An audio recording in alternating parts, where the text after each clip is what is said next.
ನಮಸ್ಕಾರ ರೀ ಎಲ್ಲರಿಗೂ. ಇವತ್ತು ನಾವು ಮಾಡೀವ್ರಿ ನಮ್ಮ ಉತ್ತರ ಕರ್ನಾಟಕ ಸ್ಪೆಷಲ್ ಜುಣುಕದ ರೆಸಿಪಿ. ನೀವು ಅನ್ನದ ಜೊತೆ ಏನು ಮಾಡಬೇಕು, ರೊಟ್ಟಿ ಜೊತೆ ಏನು ಮಾಡಬೇಕು, ಅಥವಾ ನಮ್ಗೆ ಟೈಮ್ ಇಲ್ಲ ಅಂದಾಗ ಈ ಒಂದು ರೆಸಿಪಿಯನ್ನು ಮಾಡ್ಕೊರಿ. ಭಾಳ ಭಾರಿ ಆದಂಥ ಒಂದು ರೆಸಿಪಿ ರೀ ಇದು. ಮತ್ತು ಟೇಸ್ಟು ಕೂಡ ಹಂಗೆ ಇರ್ತದೆ ರೀ.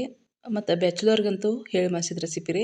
ಯಾಕಂದ್ರೆ ಸಾಂಬಾರು ಎಲ್ಲಿ ಮಾಡ್ಕೊತ ಕುಂದ್ರದು, ಪಲ್ಯ ಎಲ್ಲಿ ಮಾಡ್ಕೊತ ಕುಂದ್ರು ಅಂದಾಗ ಚಪಾತಿ ದನಾರು ಮಾಡ್ಕೊಂಡ್ರೆ ಅನ್ನಕ್ಕೆ ಚಪಾತಿ ರೊಟ್ಟಿ ಎಲ್ಲ ಹೊಂದುವಂಥ ಒಂದು ರೆಸಿಪಿ ಏನಂದ್ರೆ ನೋಡಿರಿ, ಬಿಸಿ ಬಿಸಿ ರೊಟ್ಟಿ ಜೊತೆ ನಾವು ಇವತ್ತು ಜುಣ್ಕ ಮಾಡೇವ್ರಿ. ಅನ್ನದ ಜೊತೆನೂ ಅದ ಮಾಡೀನಿ ನೋಡಿರಿ. ಈಗ ನೋಡಿರಿ, ಒಣಕೆ ನಾನು ಇಲ್ಲೇ ಜುಣ್ಕ ಮಾಡೋಕೆ ಇಷ್ಟು ಮೆಣಸಿನ್ಕಾಯನ್ನ ಹಾಕತ್ತಾನ ರೀ. ಒಂದು 7-8 ಅದ ನೋಡಿರಿ, ಕಟ್ ಮಾಡಿ ಹಾಕತ್ತಾನು. ಇಲ್ಲೇ ಜೀರಿಗೆ, ಆನಂತರ ಬೆಳ್ಳುಳ್ಳಿ, ಹಸಿ ಶುಂಠಿ, ಆನಂತರ ಕೊತ್ತಂಬರಿ, ಕರಿಬೇವು, ರುಚಿಗೆ ತಕ್ಕಷ್ಟು ಉಪ್ಪು ಎಲ್ಲ ಹಾಕ್ಯಂದ್ರೆ ಒಂದು ಸ್ವಲ್ಪ ಸಣ್ಣ ಆಗುವಂಗೆ ಈಗ ಉಪ್ಪು ಹಾಕ್ರಿ. ಆಮೇಲೆ ಮತ್ತೊಂದು ಸ್ವಲ್ಪ ಉಪ್ಪು ಹಾಕೊಂತಾರೆ ಹಿಂದೆಡೆ. ಇಷ್ಟು ಉಪ್ಪನ್ನು ಹಾಕಿ ನಾವು ಈಗ ಇದನ್ನು ಗ್ರೈಂಡ್ ಮಾಡ್ಕೊಂಬರೋಣ್ರಿ. ನೀವು ಕಲ್ಲಾಗ ಕುಟ್ತಾನಂದ್ರೆ ಕಲ್ಲು ಕೂಡ ಸಣ್ಣಗೆ ಕುಟ್ಬೋದು. ಈಗ ನೋಡಿರಿ, ನಾವು ಇಲ್ಲೇ ಜುಣ್ಕ ಮಾಡಕ್ಕೆ ನೋಡಿರಿ, ಒಂದು ಕಡಾಯಿ ಇಟ್ಕೊಂಡು ಒಂದು ಸ್ವಲ್ಪ ಎಣ್ಣೆ ಹಾಕ್ಯನು, ಒಂದು ಸ್ಪೂನ್ ಅಷ್ಟು ಜೀರಿಗೆ ಸಾಸಿವೆ ಹಾಕಿ ಇಲ್ಲೇ ಉಳ್ಳಾಗಡ್ಡಿ ಮತ್ತು ಕರಿಬೇವನ್ನು ಹಾಕತ್ತೇನೆ ರೀ. ಆಮೇಲೆ ಒಂದು ಅರ್ಧ ಏನಂದ್ರೆ ಟೊಮ್ಯಾಟೊ ಕಟ್ ಮಾಡಿ ಇಟ್ಕೊರಿ. ಟೊಮ್ಯಾಟೊ ನಾವು ಅರ್ಧ ಅಂದರೆ ಅರ್ಧ ಹಾಕತ್ತೇನೆ ರೀ, ಒಂದು ಹಾಕೋದಿಲ್ಲ. ಯಾಕಂದ್ರೆ ನಾ ಇಲ್ಲೇ ಹುಣಸೆ ಹಣ್ಣಿನ ರಸ ಹಾಕ್ತೇನೆ, ಅದಕ್ಕಾಗಿ ಏನು ಅಷ್ಟೊಂದು ಚೆನ್ನಾಗಿ ನಾವು ಬಾಡಿಸ್ಕೋಬೇಕು. ಲೋ ಫ್ಲೇಮ್ದಾಗ ಇಟ್ಟು ಚೆನ್ನಾಗಿ ಬಾಡಿಸ್ಕೊಳ್ಳಿ.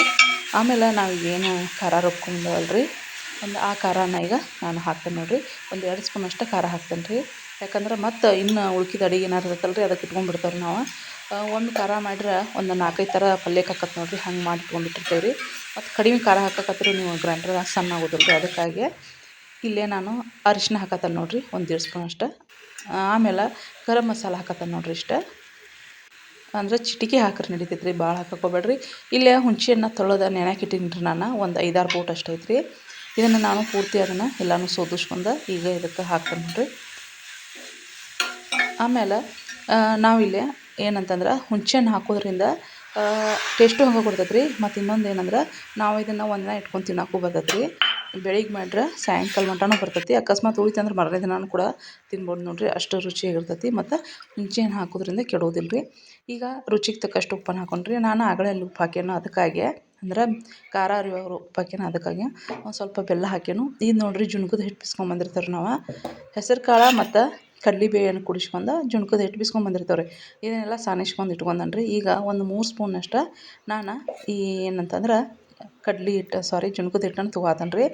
ಇದಕ್ಕೆ ನಾವು ಕಡ್ಲೆ ಹಿಟ್ಟು ಕೂಡ ಅಂತೇವೆ ರೀ, ಯಾಕಂದ್ರೆ ಕಡ್ಲೆ ಹಾಕಿರ್ತಾವಲ್ಲ ರೀ, ಅದಕ್ಕಾಗಿ. ಇನ್ನೇನು ಒಬ್ಬೊಬ್ರು ಡೈರೆಕ್ಟ್ ತಿರ್ತಾರೆ, ಆದ್ರೆ ಗಂಟು ಆಗ್ತದೆ ಅಂತೇಳಿ ನಮ್ಮವ್ರು ಡೈರೆಕ್ಟ್ ತಿರ್ತಾರೆ. ನನಗೆ ಹಂಗೆ ತಿರ್ವಕ್ಕೆ ಬರೋಲ್ಲ ರೀ, ಯಾಕಂದ್ರೆ ಗಂಟು ಆಕತ್ರಿ ನನಗೆ. ಅದಕ್ಕಾಗಿ ನಾವು ಸ್ವಲ್ಪ ನೀರು ಹಾಕಿ ಕಲಿಸ್ಕೊಂಡು ಈಗ ಏನು ಆಂಬ್ಲಿ ಮತ್ತು ಇದು ಮಾಡ್ತಿರ್ತಾವಲ್ಲ ರೀ, ರಾಗಿ ಆಂಬ್ಲಿದು, ಹಂಗೆ ನಾವು ಇದಕ್ಕೆ ಹಾಕಿಬಿಡೋದು ನೋಡಿರಿ. ಇದು ಕುದಿ ಬರಬೇಕು. ಹಿಂಗೆ ಈ ಥರ ಕುದಿ ಬಂದಾಗ ನಾವು ಏನು ಜುಣ್ಕದ ಹಿಟ್ಟು ಕಲಿಸ್ಕೊಂಡವಲ್ಲ ರೀ, ಅದನ್ನು ಈಗ ಹಾಕೊಂಡ್ರಿ. ಇಷ್ಟು ಹಾಕಿದ ನಂತರ ರೀ ಮತ್ತು ಬೌಲ್ನಾಗ ಹಿಟ್ಟು ಐತಲ್ಲ, ಅದಕ್ಕೆ ಮತ್ತು ಇನ್ನೊಂದು ಸ್ವಲ್ಪ ನೀರು ಹಾಕೊಂಡು ಅದನ್ನು ಕೂಡ ನೀವೇನು ಮಾಡಿರಿ, ಈ ಒಂದು ಜುಣ್ಕಕ್ಕೆ ಹಾಕಿರಿ. ಇಲ್ಲೇ ಉಪ್ಪು, ಖಾರ, ಹುಳಿ, ಆನಂತರ ಸ್ವೀಟ ಎಲ್ಲ ಕೂಡೋದ್ರಿಂದ ಟೇಸ್ಟ್ ಮಾತ್ರ ಭಾರಿ ಮಸ್ತ್ ಇರ್ತೈತಿ. ಇದಕ್ಕೆ ಲಾಸ್ಟ್ ಏನಂದ್ರೆ ಒಂದು ಸ್ವಲ್ಪ ಕೊತ್ತಂಬರಿ ಹಣ್ಣು ಹಾಕಿರಿ. ನಮ್ಮ ಫೈನಲಾಗಿ ನಮ್ಮ ಏನಂತಂದ್ರೆ ಜುಣ್ಕ ರೆಡಿ ಆಯಿತು. ಇದು ರೊಟ್ಟಿ ಜೊತೆ, ಚಪಾತಿ, ಅನ್ನ ಎಲ್ಲ ಜೊತೆ ಹೊಂತದ್ರಿ. ಒಮ್ಮೆ ಮಾಡಿ ನೋಡಿರಿ. ಮತ್ತು ಅನ್ನದ ಜೊತೆ ರೀ ಈ ಜುಣ್ಕ ಒಂದು ಸ್ವಲ್ಪ ಹಾಲು, 1-2 ಕರಿದ ಮೆಣ್ಸಿನ್ಕಾಯಿ ಹಾಕೊಂಡು ತಿಂದ್ರಂತೂ ಭಾರಿ ಮಸ್ತ್ ಇರ್ತೈತಿ. ನಮ್ಮ ಹಳ್ಳಿ ಒಳಗೆ ಇದು ನೋಡಿರಿ ಜಾಸ್ತಿ ಇಷ್ಟಪಟ್ಟು ಎಲ್ಲರೂ ತಿಂತಾರೆ. ಅವಸರ ಟೈಮ್ದಾಗ ಆಗುವಂಥ ಒಂದು ರೆಸಿಪಿ ನೋಡಿರಿ. ದಿಢೀರಾಗಿ ಆಗುವಂಥ ಒಂದು ರೆಸಿಪಿ ರೀ. ಈ ಒಂದು ರೆಸಿಪಿ ನಿಮ್ಗೆ ಇಷ್ಟ ಆಗೈತೆ ಅಂತ ತಿಳ್ಕೊತೀನಿ. ಇಷ್ಟ ಆದರೆ ಪ್ಲೀಸ್ ನಮ್ಮ ಚಾನಲ್ನ ಸಬ್ಸ್ಕ್ರೈಬ್ ಮಾಡ್ಕೊರಿ. ನಮಸ್ಕಾರ ರೀ ಎಲ್ಲರಿಗೂ.